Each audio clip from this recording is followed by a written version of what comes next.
بسم اللہ الرحمن الرحیم۔ ہمارے پاس پہلا پیرامیٹر بنتا ہے، وہ کیا ہے؟ خدا سے رابطہ۔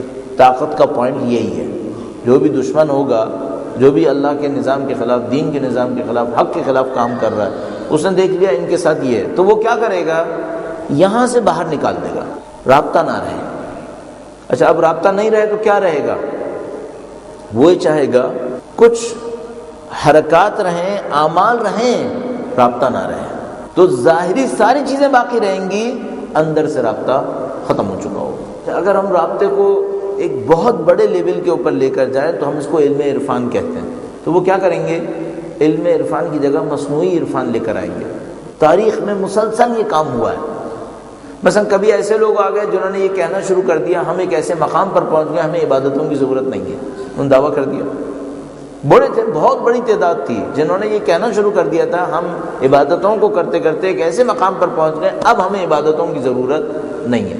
اچھا، کچھ نے دعویٰ نہیں کیا، عمل میں یہی کیا اور لوگوں نے پھر بھی احترام دے دیا، اس کا مطلب ہے نظریے میں اسی کو مان لیا۔ پھر اس کا مطلب مثلا آنکھوں سے دیکھا یہ عبادتیں نہیں کرتا، لیکن کوئی ایسی چیزیں دکھاتا ہے جس سے لوگ متاثر ہو گئے، اس کو کیا کہوں؟ مثلا کچھ کرامات دکھاتا ہے، جو کرامات دکھاتا تھا اس سے متاثر ہو گئے، سمجھا یہ عرفان ہے۔ نہیں، وہ عرفان نہیں تھا، وہ اللہ کے ساتھ رابطہ نہیں تھا، وہ نفس کے اوپر کوئی بھی محنت کرے اسے کچھ طاقتیں مل جاتی ہیں۔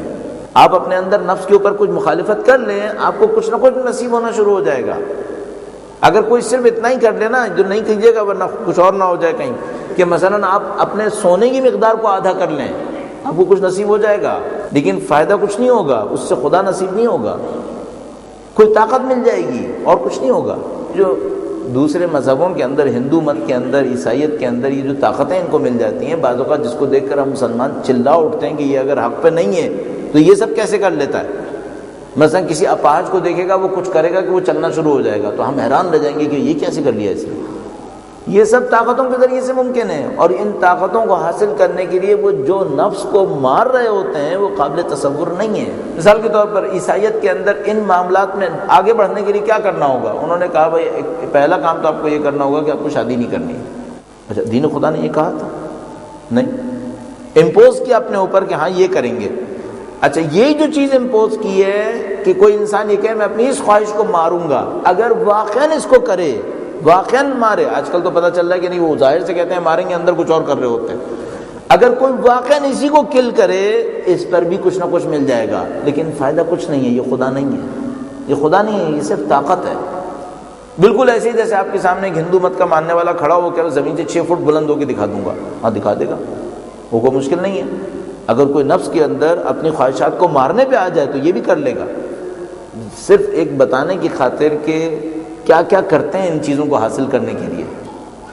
اب انسان بعض اوقات سوچتا ہے ان چیزوں کو ممبر پہ بیٹھ کے بتانا بھی چاہیے، نہیں بتانا چاہیے، لیکن صرف بتانے کی خاطر کہ وہ کس طرح اپنے نفس کے خلاف کام کر رہے ہوتے ہیں، اس سے کچھ طاقتیں مل جاتی ہیں۔ تو مثال کے طور پر ان کا ایک بتانا پڑھنے والا جو ان کے اسکول آف تھاٹ کے اندر پڑھا ہوا تھا، وہ بتاتا ہے، کہنے لگا پہلا لیسن یہ تھا، ایک دیگچی کے اندر انسانوں اور جانوروں کے فضلوں کو جمع کر کے اسے پکایا جائے، اور مجھے سونگتا ہے اور سونگنا اور پکانا ہے اسے۔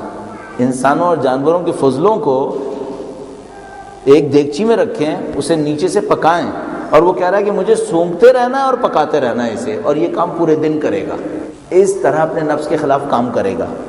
یہ جب اتنے عرصے کرے گا تو اس کو ایک طاقت ملے گی، اس طاقت کو میں اور آپ دیکھیں گے تو کہیں گے عجب کمال ہو گیا۔ ان کمال کچھ نہیں ہوا ہے، گندے طریقے سے ایک طاقت ملی ہے، یہ کمالات نہیں ہیں، یہ شیطان کا کام ہے کہ وہ اصلی عرفان کے مقابلے میں جس میں خدا سے رابطہ تھا، اللہ کی بندگی تھی، اطاعت تھی، لذت تھی، ان سب کے مقابلے میں ایک جعلی چیز لے کر آئے گا، اس کو کیا نام دے گا؟ کہے گا یہ عرفان ہے۔ یہ عرفان نہیں ہے، یہ جھوٹ ہے، فریب ہے، اور یہ مسلسل ہوتا رہے گا۔ یہاں پر بہت کم لوگ ہوں گے جو صحیح عرفان تک پہنچ پائیں گے۔ تو دشمن یہ کام کیوں کر رہا ہوگا؟ تاکہ اسٹرینتھ کو ویکنس میں تبدیل کرے، اصلی عرفان ختم ہو جائے، جعلی عرفان آ جائے۔ مثلا ایک اور جعلی عرفان، ایک تو یہ ہو گیا، ایک جعلی عرفان اور آپ کی خدمت میں عرض کروں، درود بھیجے گا محمد و آل محمد،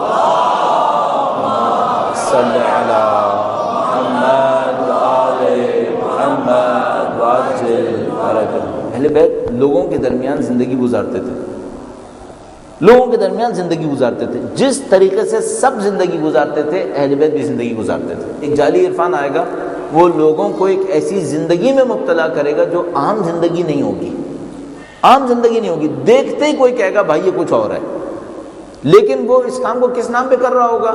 عرفانیات کے نام پہ کر رہا ہوگا۔